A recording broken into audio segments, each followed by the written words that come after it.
حضرت عبد الرحمن بن سامورہ رضی اللہ عنہ بیان کرتے ہیں کہ میں مدینہ منورہ میں تیر اندازی کر رہا تھا کہ سورج کو گرہن لگ گیا۔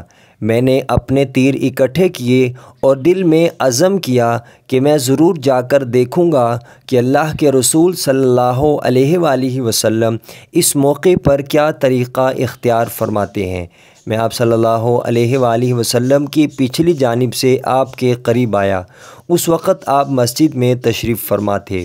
آپ تسبیح و تکبیر پڑھنے لگے اور دعا کرنے لگے حتیٰ کہ سورج گرہن ختم ہو گیا۔ پھر آپ صلی اللہ علیہ وآلہ وسلم اٹھے اور آپ نے 2 رکعتیں پڑھی اور 4 سجدے کیے۔ سنن نسائی حدیث نمبر 1461۔ حضرت ابو بکرہ رضی اللہ عنہ سے روایت ہے کہ رسول اللہ صلی اللہ علیہ وآلہ وسلم نے فرمایا، سورج اور چاند اللہ تعالیٰ کی 2 نشانیاں ہیں۔ انہیں کسی کی موت اور پیدائش کی وجہ سے گرہن نہیں لگتا، بلکہ اللہ تعالیٰ ان کے ذریعے سے اپنے بندوں کو ڈراتا ہے۔ سنن نسائی حدیث نمبر 1460۔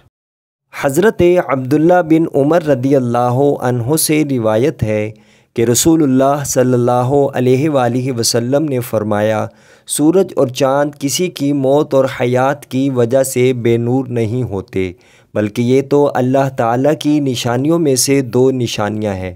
جب تم انہیں گرہن کی حالت میں دیکھو تو نماز ادا کرو۔